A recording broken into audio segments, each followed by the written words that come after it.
Okay, listen up. We all know the story of the Garden of Eden. Yeah, the apple, the serpent, temptation getting kicked out. It's huge. Exactly. It's one of the most foundational narratives in history. Usually framed around sin, disobedience, maybe divine punishment. Right, that's the standard take. But what if that entire framing is fundamentally wrong? What if that famous story isn't what we think it is at all? That's a big what if. It is. And that's the radical premise at the heart of the source material we're diving into today. We're exploring a pretty groundbreaking theory proposed by Dr. Mamoudzhan Kuchkarov. The Odam-Tilly theory, right? OT theory, that's the one. Odam-Tilly. And it offers a complete reinterpretation of the Eden narrative. Really turns it on its head. Okay, so what's our mission here? What are we trying to get out of this? Our mission, really, is to unpack this theory. We're going to pull out the most surprising, maybe the most insightful nuggets from the sources we have, including stuff detailing Dr. Kuchkarov's work itself. And explore this idea that Eden wasn't about humanity's fall from grace. Exactly, but about the rise of something absolutely fundamental, something core to who and what we are. Interesting. So, according to this theory, Eden isn't strictly a religious myth. Not in the traditional sense, no. It's presented more as a codified memory, maybe even a genetic memory of humanity's first moment of structured vocal articulation. Wow. So, the birth of complex sound. Yeah, it marks the rise, not the fall, the rise of what Dr. Kuchkarov calls phonosemantic consciousness. Phonosemantic consciousness. Well, Okay, break that down a bit. Essentially, it's the moment our brains became wired to link sounds with meaning, with patterns, with the world around us. Got it. The start of symbolic sound. Right. Okay, let's unpack this a bit more, because the theory's central claim really does flip the script. It argues that the story, Adam, Eve, the forbidden fruit, it's actually a profound phonosemantic allegory. An allegory for what, exactly? It's encoding the very birth of verbal intelligence in humans, how we started using meaningful sounds. Right, so it completely redefines the players in the setting then. Totally. In this interpretation, from the source material, Adam isn't just the first man. He represents the first sentient biological system capable of phonetic coding. Meaning, capable of making and processing sounds that hold meaning. Yes, through direct interaction with his environment. He's the biological apparatus, you could say, ready for language to emerge. Okay, Adam as the biological system, what about the serpent? Well, according to this theory, the serpent wasn't a deceiver, not the bad guy. No, then what? A stimulus, an environmental trigger that initiated something crucial. And the tree, not a moral test, the source presents it as a kind of phonetic generator, or maybe a source of interaction that leads to sound. A phonetic generator. How would that work? Well, the idea is that the interaction itself, maybe with the tree or the serpent near the tree, produced or highlighted specific sounds or patterns that Adam could then perceive and eventually mimic or code. Okay, so it's about the sound environment. Exactly. And then eating the fruit. Yeah. That wasn't an ethical transgression at all. It was the first moment of symbolic cognition. The mind making that leap. Yes. Connecting external stimuli, like a sound or a sight, with internal meaning through sound. It was the recognition of sound, sensation, and sign all coming together. Sound, sensation, and sign. The theory actually calls this the trinity of human language, that initial cognitive spark. That's a powerful reframing. It shifts everything away from disobedience towards a fundamental cognitive event, the birth of meaning almost. Precisely. Now, here's where the theory, as presented in the source material, gets, let's say, highly controversial. Okay, I'm braced. It makes a very bold claim about how this original narrative, this phonosemantic story, was used later in human history. Used how?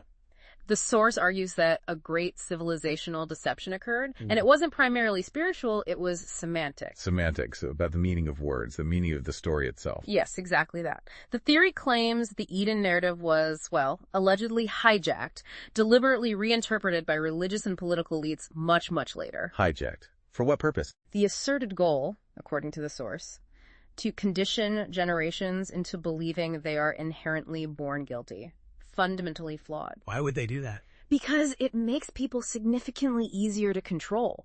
If you believe you're inherently bad or indebted from birth, You're more likely to seek external authority and absolution. yeah.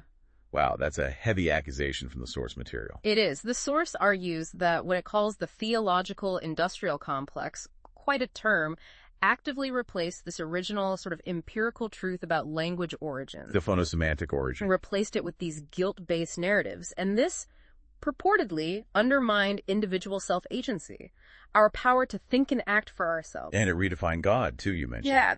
From this perspective, God was originally understood, maybe metaphorically, as an anatomical coder, the source of our biological capacity for language, but was redefined by later powers as a punisher, a judge. So the theory suggests that by framing the origin of speech, something so fundamental to being human as a sinful act, They instilled a deep, pervasive sense of guilt about our very nature, about our own voices even, which then ensured obedience both theologically and politically. that's the conclusion drawn in the source material. It claims this displacement, moving the origin of speech into the realm of sin, ensured linguistic disempowerment, fostered theological obedience, and promoted political docility. Right. The source controversially suggests that humanity was, in effect, recoded, not by God, but by human rulers in God's name. Okay, presenting that purely as the theory's claim from the source. It really is a radical challenge to traditional interpretations. Completely changes how you see the story. And it forces you to look at the serpent figure in a totally different light. Which you mentioned earlier, that the serpent isn't the villain here. Which leads us to where this gets even more fascinating, I think. Let's circle back to the serpent. The Odam Tilly theory views the serpent as the real teacher in this whole scenario. The teacher, not the tempter. Not the tempter. According to the source, the theory highlights the Hebrew word for serpent, the hash. Now, what's striking is that this word also means to whisper, or to produce sh sounds. Ah, the hiss. Exactly.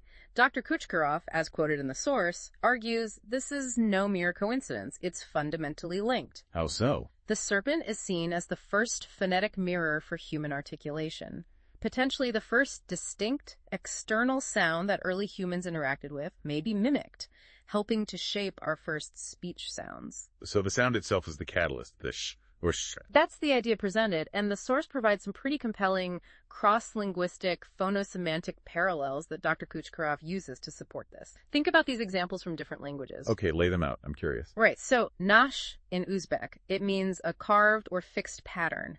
The theory links this visually to the shape of a coiled snake. Okay, the physical form. Makes Right. sense. Snake in English. Pretty obvious, right? It clearly contains the hiss sound. And even the movement your mouth makes saying it kind of mimics a slithering, maybe a stretch, but the sound is there. Yeah, the S is definitely prominent. Then serpent in Latin, it comes from serper, which means to crawl. Again, reflects the body movement. Movement linked directly to the word. Got it. Chi in Japanese. It's used in onomatopoeia words that imitate sounds, specifically to describe silent or slithering movement. Another link. Sound, movement, the serpent idea, across cultures. And sei in Chinese Mandarin. Specifically in the term sushi for snake, it includes that characteristic hissing S phone once more. There's that es sound again. They're a language family entirely. And one more. Sapna in Sanskrit means one who creeps, which the theory presents as a foundational root connecting back to the serpent's movement. So what's fascinating here, what the theory is pointing out, is how all these different languages from diverse parts of the world seem to encode similar sounds or movements related to the serpent. Exactly. It suggests this points to a deeper shared linguistic root, something stemming from this primordial interaction. It's like the sound and the shape left a universal trace in language itself. A phonosemantic echo of that first encounter. Right. And the theory takes this idea, the serpent, sound, knowledge, form being intertwined, and connects it to another, maybe surprising place, the concept of science. Science, modern science, how does that connect? Yes. The source posits this universal law, okay, shared by both physics and Odam Tilly. Nothing disappears, nothing appears out of nothing, essence only transforms. The conservation principle, like E equals mc. Exactly like EMC, where energy and mass are just different forms of the same underlying essence. Now, according to Dr. Kuchkarov's theory, the SCI root, in the word science, SCI. It echoes this very truth through its sound and its form. The source quotes him directly here. SCI is not a sequence of letters. It is the linguistic body of the serpent of knowledge. It shifts its shape, not its soul. Whoa. All right. So SCI, the letters in science, are being presented as linguistic echo of the serpent, representing knowledge, transformation, the very essence of that conservation principle. That's the connection the theory proposes. It's framed as this hidden structure within human cognition, encoded in phonosemantics in the sound meaning link. Like a deep code in our language. Yeah. And the source even claims this connection, not just physically, but symbolically and linguistically, was studied in places like Ulebek's observatory way back centuries before Einstein. That's quite a claim, suggesting that science itself, the word, the concept, might be fundamentally linked to this ancient linguistic root about knowledge and transformation, symbolized by the serpent. It's definitely a significant claim. And it leads directly to another bold assertion from the Odam theory, Which is? that there is only one original language, Odam and all modern languages are just derivatives of it. One single source language for all of humanity, like a proto-world language. Kind of, yeah. Odam is presented as this foundational tongue. Modern languages are seen as variations shaped by geography, culture, migration, all those factors. Okay, so where did the words of this Odam come from, according to the theory?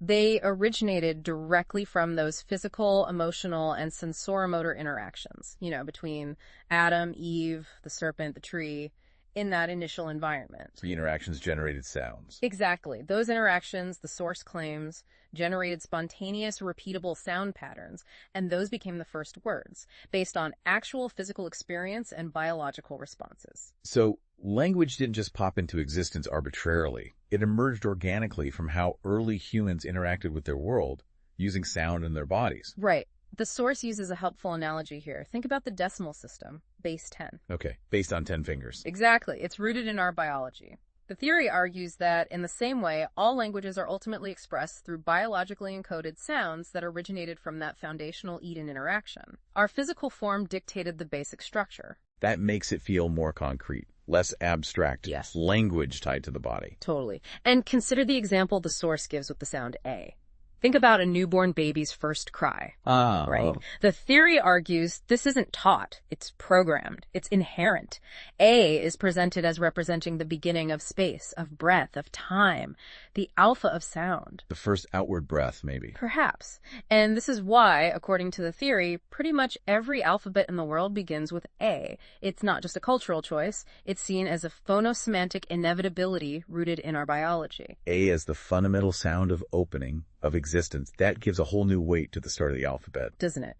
And within this Odam framework, the very nature of language is described in a very specific way. It claims every foam, every distinct sound unit, like K or M or A, corresponds directly to a gesture, a feeling, and a shape. Gesture, feeling, and shape for every single sound. That's the claim. A movement of the body, an internal emotional or physical state, and an external perception of form, all linked to the sound itself. So meaning isn't created by grammar rules in the way we usually think. Not primarily, no. The theory argues meaning comes from this inherent body-based coding system, the connection between the sound, the body's action or feeling, and the perceived shape in the world. So language is fundamentally tied to our physical body, our internal state, and how we perceive the external world through shapes and forms. It's biosymbolic. That's the exact term used in the source. Biosymbolic, not just symbolic. The Eden episode is framed as a sonic genesis. Sonic genesis. I like that. Yeah, the moment where man's biology and the material world met an encoded reality through sound and physical interaction. Biosymbolic language. Yeah. That concept really resonates with the idea of sound being linked to gesture, feeling, shape. Language embedded in our very biology. Yeah. Now, given how profoundly this theory reinterprets such a foundational story, and challenges so many established ideas about language, history, even human nature. You have to wonder why it isn't more widely known, right, or discussed. Exactly. And the source offers a pretty clear argument for why this theory might be, well, actively suppressed or ignored. Let me guess. It steps on too many toes. Challenges existing power structures, academic fields. That's precisely the core of the argument presented in the source. It claims the theory directly threatens major existing paradigms. Like religious orthodoxy, which often relies on those guilt-based narratives and ideas of submission we talked about, political systems that benefit from control and docility. Makes sense. What about academia? And even certain schools of academic linguistics. The source describes them as being potentially stuck in structuralist illusions. You mean like Chomsky's universal grammar, focusing on abstract syntax? Or Saussure's ideas about the arbitrary link between signifier and signify? Yes. The source explicitly mentions those kinds of approaches. It argues that by proposing language is inherently anatomical, emotional, universal, and rooted in physical interaction. The OT theory basically disrupts all these established structures, including what the source calls colonial linguistic hierarchies. which is interesting. Right. It's a theory that shakes the foundations of how we understand human nature, where knowledge comes from, and the systems we use to interpret them. So what's the final takeaway from the theory as the source presents it? That's the ultimate conclusion presented in the source material for Dr. Kuchgarov's theory. It summarizes the reinterpretation.